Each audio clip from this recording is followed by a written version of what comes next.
মেহেরপুরের মুজিবনগর স্মৃতি কমপ্লেক্সের পাশে থাকা ঐতিহাসিক ৭ই মার্চের ভাষণের শেখ মুজিবুর রহমানের মুরাল ভেঙে ফেলা হয়েছে। বৃহস্পতিবার রাতে মুজিবনগর স্মৃতি কমপ্লেক্সে প্রবেশ করে মুরালটি ভেঙে প্রায় ২ কিলোমিটার দূরে কেদারগঞ্জ বাজারের প্রধান সড়কের মাঝখানে ফেলে রাখে। এছাড়াও মুজিবনগর মুক্তিযোদ্ধা কমপ্লেক্সের দেয়ালে থাকা শেখ মুজিবের প্রতিকৃতি ভাঙচুর করা হয়। মুজিবনগর থানার ভারপ্রাপ্ত কর্মকর্তা মিজানুর রহমান জানান, ভাঙচুর করার কথা তিনি সকালে জেনেছেন। তদন্ত করে পরবর্তী পদক্ষেপ নেওয়া হবে।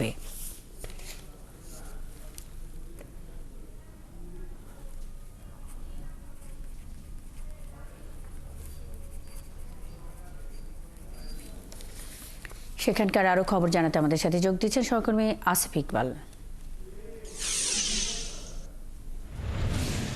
আসিফ, ভাঙচুরের পর সেখানে নিরাপত্তা ব্যবস্থা কেমন দেখছেন? সিসিটিভি ফুটেজ বিশ্লেষণ করে পুলিশ কিছু জানতে পেরেছে কিনা? কারা এই ভাঙচুরের সাথে জড়িত? মুন্নি, আমি রয়েছি ঐতিহাসিক মুজিবনগর স্থানে। আপনি জানেন 17 এপ্রিল 1971 সালে বাংলাদেশের প্রথম অস্থায়ী সরকার গঠন হয় কিন্তু এই মুজিবনগরে।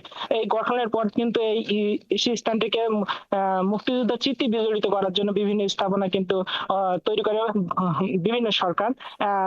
গতকাল বৈষম্যবিরোধী ছাত্র এবং জনতা তাদের কেন্দ্রীয় কর্মসূচির অংশ হিসেবে কিন্তু এই মুজিবনগরে আসে এবং আপনি দেখতে পাচ্ছেন যে শুধুমাত্র ৭ই মার্চের ভাষণ সম্বলিত বঙ্গবন্ধুর যে স্মৃতি মুরাল, সেই মুরালটা কিন্তু ভেঙে ফেলেছে এবং এই মুরালটা ভেঙে তারা কিন্তু এখান থেকে প্রায় ২ কিলোমিটার দূরে কেদারগঞ্জ বাজারে কিন্তু তারা নিয়ে গেছে। সেখানে নিয়ে যায় কিন্তু ফেলে রেখেছে, এখনো কিন্তু সেটা সেই অবস্থায় পড়ে রয়েছে। আমি এই বিষয়ে মুজিবনগর থানার ভারপ্রাপ্ত কর্মকর্তা মিজানুর রহমানের সাথে কথা বলছি।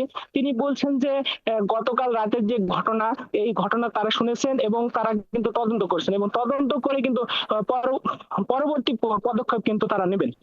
পাশাপাশি বৈষম্যবিরোধী ছাত্রদের সাথে কথা বলছি, তারা যে বিষয়টি বলছে যে আমরা কেন্দ্রীয় কর্মসূচির অংশ হিসেবে কিন্তু এই ঘটনাটা ঘটাইছি। মুন্নি, আসিফ ইকবাল, অসংখ্য ধন্যবাদ।